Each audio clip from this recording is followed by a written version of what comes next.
Well, good morning. This morning, as I was spending a few minutes looking at my morning blog reading and doing a bit of writing, I came across a short story that to me summarized so much of what our challenge is for organizations and higher education today. There was, most of you are probably familiar with the LG phones, and the one phone in particular that was created hadn't entered the Chinese market as of yet, and so before, because the company moved a bit slow, before they were able to enter the Chinese market, a series of knockoffs entered the marketplace first. So once LG actually entered the marketplace, LG was viewed by the Chinese public as the knockoff, even though their phone was the one that they weren't able to get to the market on time. So there's a bit of a comical effect when you consider that we now live in an environment where our competitors are getting our products to markets before we are. And that has significant challenges to how we approach and how we think about learning. We are at a significant jumping off point in terms of our adoption and our approach to how we handle learning. If you consider what happened with video initially, video was used, and we still have the hangover word of motion picture. It's a carryover from the concept of images or still images. So we still have the leftover language of the model that video replaced. And we still have a lot of these leftover elements existing in our learning approaches today. We've acquired, and this typically happens with change. Initially, it adopts a sequence of the elements that exist in the space that it's trying to recreate.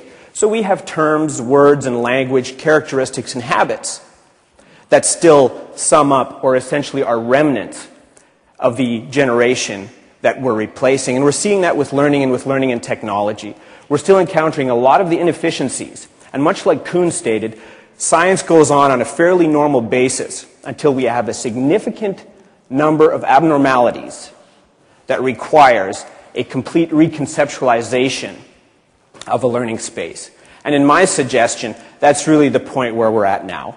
I'm going to take a small approach, or a basic approach in the discussion here today. I'm going to present a few elements of how knowledge is changing, and I'm going to explore some ways in which I think we can successfully meet that challenge and make that jump from routine to abnormal, or that shift in perspective that's required for our industry so that our organizations and our students aren't having their products, so to speak, brought to market before they actually do. So with knowledge changes, we can really talk at length about, and these are trite observations. I mean, we know it's growing faster. We know we used to get 10 emails in the morning and we thought it was incredible that we had that many people who would take time to send us an email. Well, now we wish that absolutely no one would send us email anymore. But it's still a fact that we encounter. Email is common. You're dealing with hundreds of spam messages, information on a daily basis. We see it when we're trying to look for information on a particular subject. It's absolutely overwhelming. It gets to the point where we can't function because the haze is so thick. And so, as we start to look at some of these knowledge challenges that most of us know intuitively, you don't need an expert to tell you that knowledge has changed. You can feel it in your daily lives. You can feel it in your work habits. So I'm going to address a few basic challenges that come slightly out of the typical conception of how knowledge has changed. One of the first ones is the fact that we create things together now. We don't have experts that create for us and we passively consume.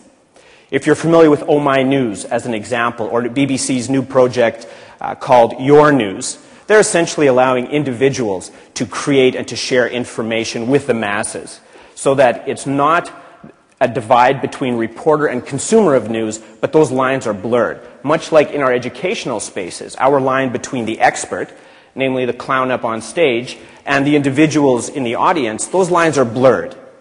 They aren't as finite as they used to be. So we create together.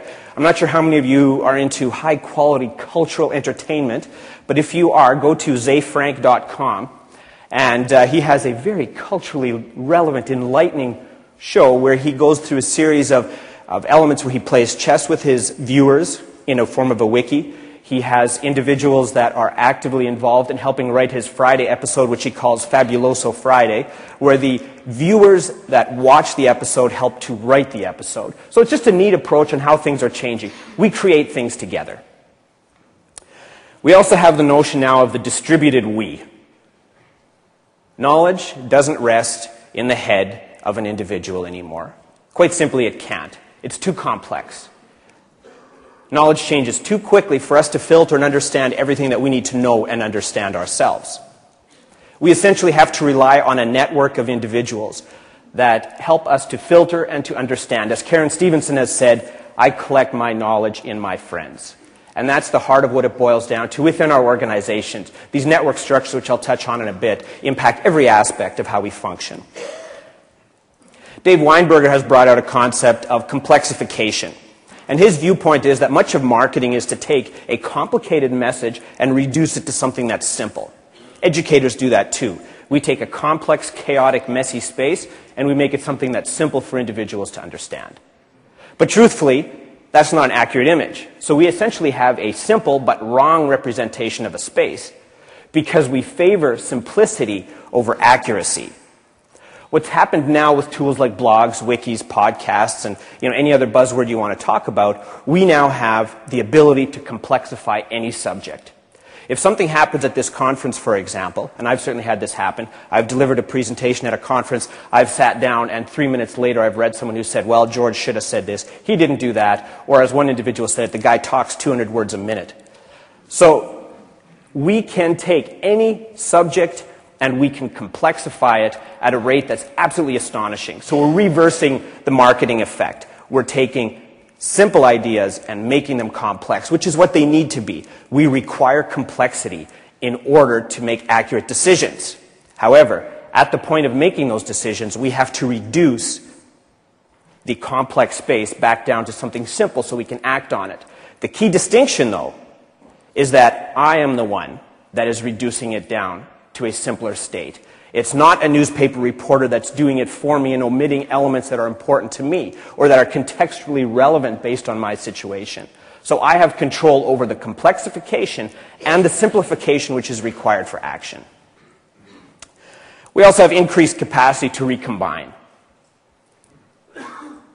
We take text, we morph it into video. We take text, we move it into Second Life as a virtual game. We have the ability to recombine and build on the work of other individuals. What others have done, we can take and we can build on. It's a subtle change, but it's absolutely massive in what it means to our learning structures. We also have recently the notion of Internet of Things. I'm not sure how many of you are familiar with RFID tags. But essentially, we're at a point now where it's becoming an Internet of Things, where any aspect of the physical space can potentially be exposed to the Internet. Which means the shirt I'm wearing may have had an RFID tag as it went from the point of manufacturing to sale to the point where I bought it. So essentially, the Internet knows what color shirt I'm wearing. It's not giving me much fashion advice yet, but it knows what color shirt I'm wearing.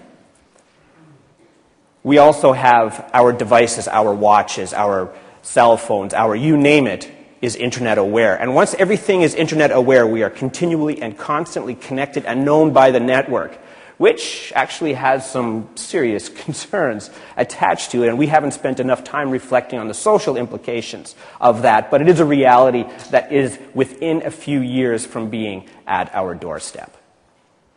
We also have what's called the thumb generation. It was presented here earlier as David spoke. 2% PC penetration, 30% mobile phone penetration. Huge difference. If I'm an educator, what am I going to use as a platform to design my learning? If I'm designing for PCs, I would have to say I'm wasting my time in that marketplace. By the same account, in the world, there's in excess of 2 billion mobile phones or mobile devices available. Contrast that with about 750 million PCs.